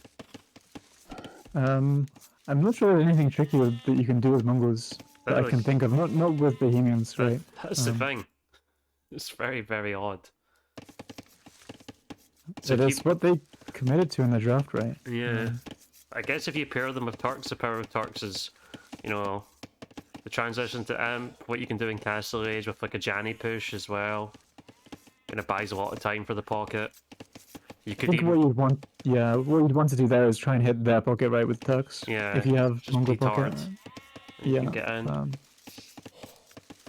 No surprise, Lucky Rock's on the way up. Deeker on the way up already as well. 22 pop, Deeker's clicking up to Feudal Age. Oh, okay. We're seeing a shoot and trush. Interesting. This is gonna be a fun game. This is gonna be a fun game. He's sending 7 villagers forward. My goodness. Very committed. This is probably old school. This is like the old school build, right? Yeah, you'd love to see it. Both the scouts are there. Monitoring is only a little bit HP off from Lucky Rocks as well, so that's pretty nice. Is he gonna have the res for Castle Age, Lucky Rocks? Sorry, Deeker. He's 20. Is it really 22 plus 2 with Bengalis? Can you manage that? It looks like he's maybe gonna long drop off or sell some of the gold. He's going to gold now. It's not that far away. He doesn't seem like he can afford it, to be honest, but... First tower is on the way from Lucky Rocks. Does he have enough gold? He doesn't. Oh, he's gonna sell, I guess. It's gonna be a tight build, that's for sure. And he's put more villagers onto the gold now. That's extremely tight. On the other side, though, Tunes is trushing Margu, and the problem here is his stone is both of them are forward, right? So the next tower, if it goes in the stone, he can't actually stop the towers anymore. And he's not actually done a good job of walling out the trush, because the problem is he's going to take a lot of space here. If this tower goes up, this is really big, Paradox. Like, it's kind of hard to deal with the June trush, right, with the extra garrison spaces. Look how many bells committed to that tower. Look how many bells he's committing. 11. And they're finally finding a spot. He does get it up. But the Teuton one's going to be up too. And both the Teuton towers should be in range. Oh, that one's just out. So not quite. But he's going to have the extra bells, of course, on the tower. And look at the projectile count. There's... Oh my god, look how much damage they do. They have 4 for the orange one and 7 for the Teuton one. Yeah. 7 projectile. That's almost double the damage. That's insane. How do you deal with that? And again, this is the problem with Bohemians. They are not like the quickest serve. Like, this is a weakness of them, right? Like, if you take them out of the game, or like force them into like a kind of a battle like this, it takes a while for them to get online again.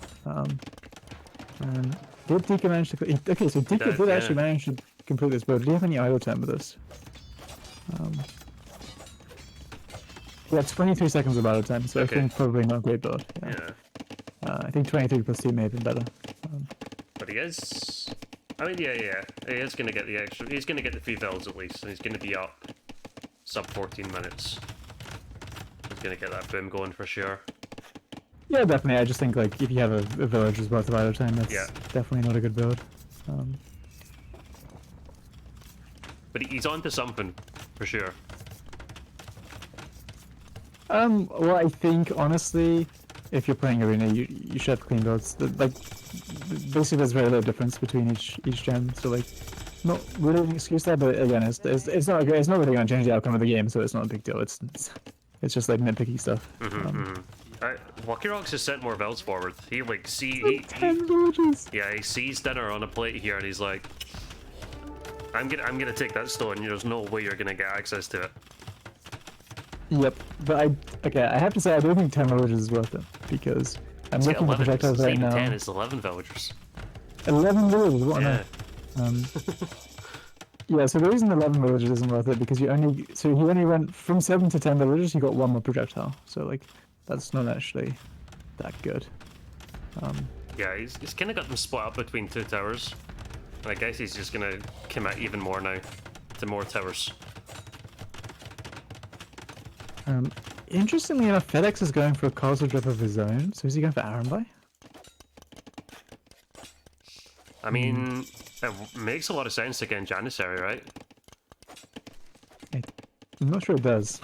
I think they just die to Janissaries. No, but Arambai did great against Janissaries.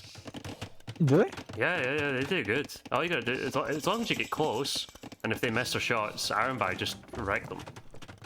Right, I mean, that's true if you're playing in an open field, right? But like, the Janissaries are going to be hitting your base, you're not going to have bloodlines, like, you're not going to have husbandry. Yeah, I guess to be fair, the way this is playing out, I think maybe Aaron back can work. But like usually, I'm not sure they'd be that good against. But that could be wrong. Seems to be what they're thinking anyway. They think that Iron Buy might be the way here. Both of them going for very defensive castles, which I like.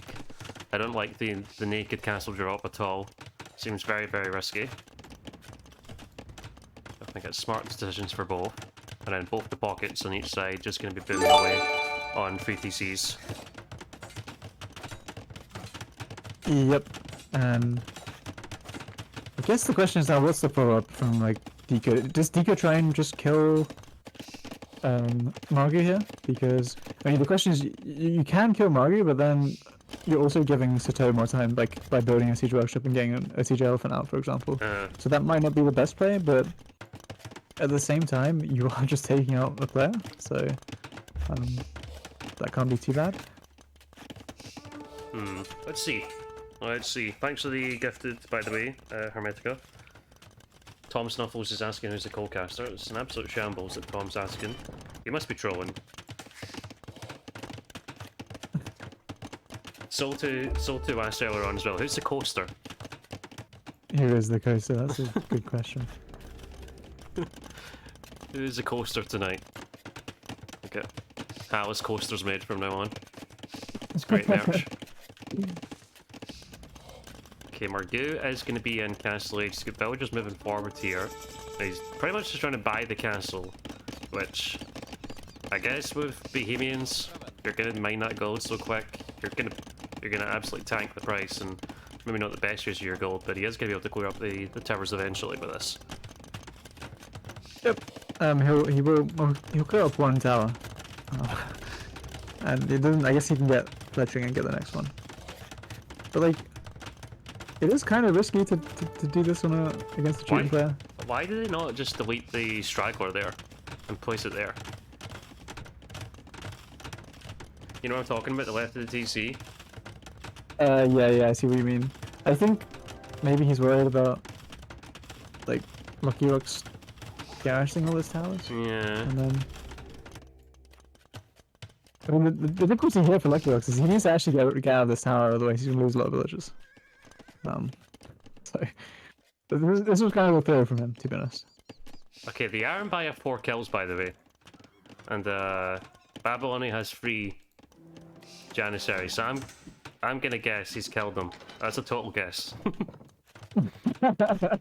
Has he? Yeah, I guess you're right. Has he lost units? Yeah, Bab has lost 4 units, so it looks like the first 4 Janissaries just died to them. I mean, well played, FedEx. Yeah, I guess Iron Buy against Turks. There you go. There you go. It's been the question: how do we stop Turks on flank? And just go for Iron Buy with like no upgrades and wreck them. Like here's a bigger engagement coming out. So the split's coming in from FedEx, and this is the difficult thing. So he gets close. So much damage. And look at the damage output they have. As long as you have like a mass on, the Janissaries are dead. That's crazy. Yeah, they destroy them. Yeah. But that's why I think against, don't you have to just castle drop?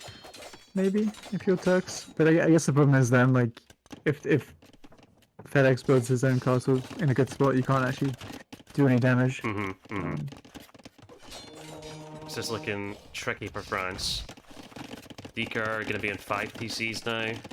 He's actually getting prepared. Man, look at the right hand side, Lucky Rocks. Big reaction to the 2 swag wagons that are out. Yeah. It almost feels like a bit of an overreaction, but maybe concerned about someone else coming in. I mean, it's only 2. It's only That's 2 not an swag overreaction. wagons. Is it not? No, because nothing, like the TC doesn't kill them. So like if they get into your economy, they just idle everything and kill villages occasionally. I guess he's on stone anyway, so he does have a bank of it, right? It's not like he doesn't need it ASAP. Okay, Deeker's up. Bengali transition and Imp. What are we thinking? It's gonna be LA archers. I think early archers make sense, but could also just be elephants and try and kill Mongols quickly, but I think elephant archers is probably a good shot here.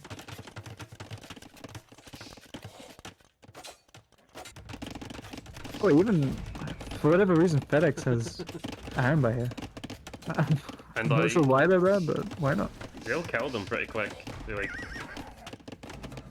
pretty good Will they? damage output. I This mean, doesn't like, look very quick. like considering how much HP they have, like Hussites have 200 HP. Yeah, I mean, Watching the Hussite just try and like hit an iron by is quite sad. And also it's quite sad watching the iron by trying to hit a Hussite wagon. yeah. So, question is, what is so Nikov is against the Gandhians, and it looks like the Gandhians are playing Paladin against Gajars, which What can its left hand side do against camels? Just they tactical can't do halves, no? anything. Like it just has to like it's gonna open Paladin anyway.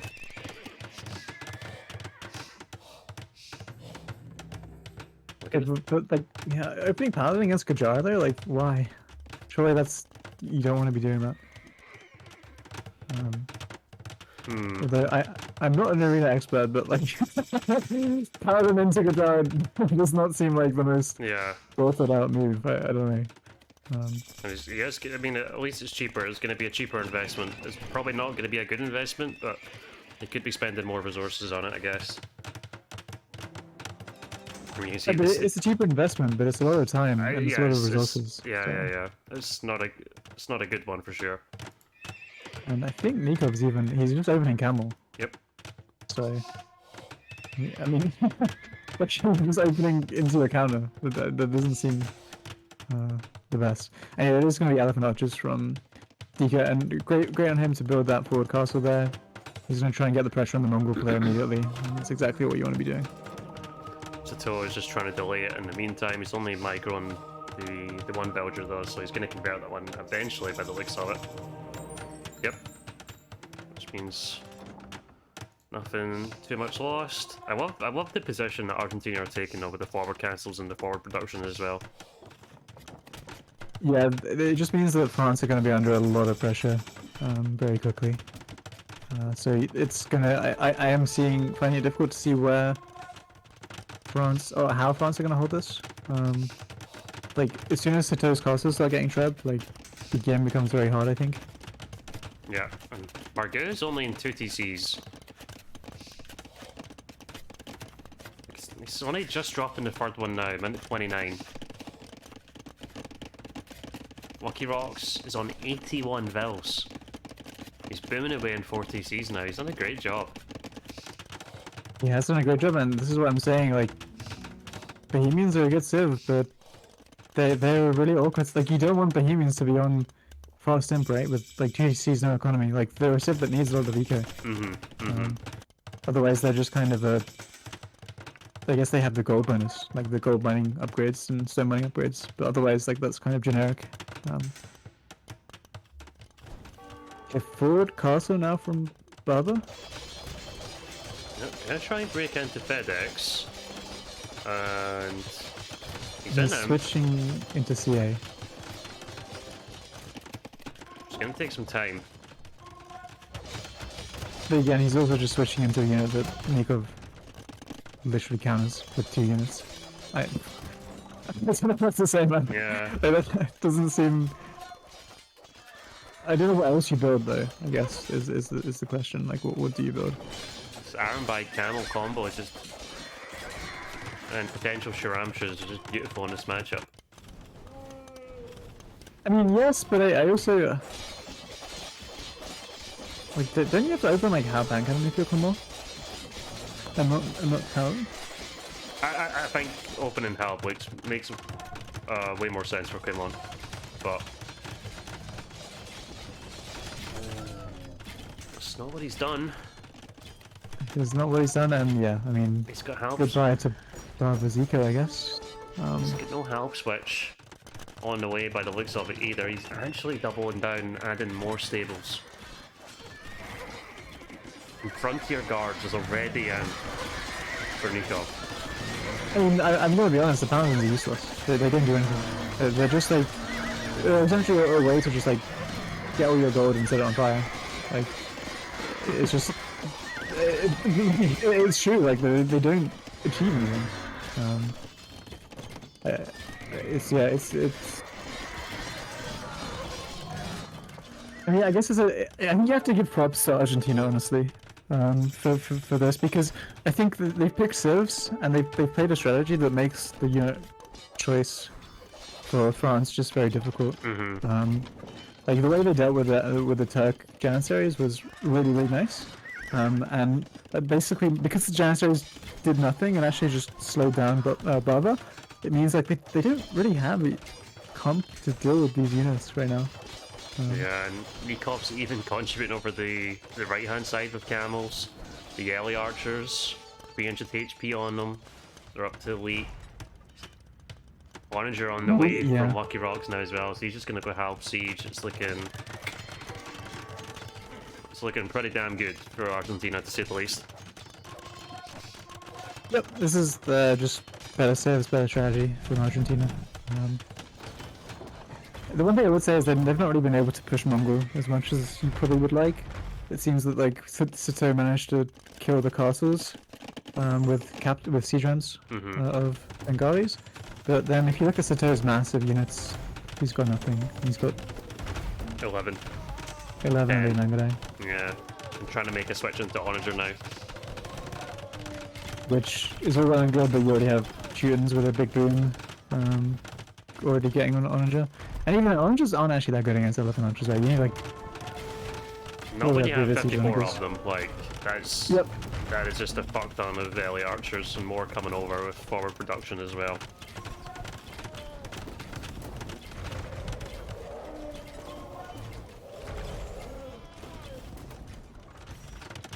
And it just looks like Baba's up to 30 CA now. I mean, there's so many Sharamshas mixed in from Nikov as well now. Actually, he's got 35 just to him in there. Yeah, I mean, I do, but the problem is, like, you can't... It's very difficult to fight, right, with the Sharamshas and the camels. I guess the CA can do damage, but the thing is, like, the paladins are going to get absolutely shredded with the extra bonus damage. And looks like the Sharamsha's just trying to close the distance on the CA. Caster goes down, Ironby behind it as well. Traps are going to go down for Claymon, for Baba. Things weren't looking dire already for France, they certainly are. They're getting worse, for sure. That is true, and you just have to say respect to the Argentine strategy. I mean, I think you have to question the French civ combinations here, and GG's probably, yeah. As they were saying in the chat, like, I just don't think it makes sense to pair Mongol and Bohemian together. Like, just yeah. But well played, Argentina. This is a really big statement. There was one game which was Arabia, and they had really bad civs, and even then, like, if it wasn't for like a game-losing misclick, they could have been in a playable position. Yeah. So like, this shows this Argentina team is very strong. Like these games, like the ones that Argentina won, like weren't that close. They played very well. They prepared very well. They played very well. So respect to them. Yeah, and France, they see the #1 team since they were top of the of our seeding score, our seeding sheet. So definitely a big win. But France have certainly looked shaky in games, maybe a little bit underwhelming so far. But full credit to Argentina. They're kind of another team that's been under the radar for sure. I think people have maybe underestimated them so far. Yep. I mean, they have a lot of experienced players. They have, star player in terms of Nikov. And even, I mean, to me, like, Lucky Rocks, this series, he played so well. I mean, like, the other players, like, obviously everyone in Argentina put in a shift. Like, no one on their team played badly, but, like, Lucky Rocks, man, did he have, like, massive impact in most of these games this series. Which is great. Not having to rely on someone like Nikov for every game, right? It's like every player is contributing, or like there's someone else that's actually being the most impactful player in the game, and it doesn't need to be Nikov. Yeah, I mean for this game as well. By the way, chat saying this game was FedEx playing insanely well to like deal with Turks, completely nullify Turks, and then like put pressure on the pocket. Like that was a really nice game from FedEx as well. Dude, it's easy when you make iron by cheat unit. That's what people say about freaking Janissaries, man. Cheat unit as well. uh, yeah, well, very impressive win. Let's take a look at the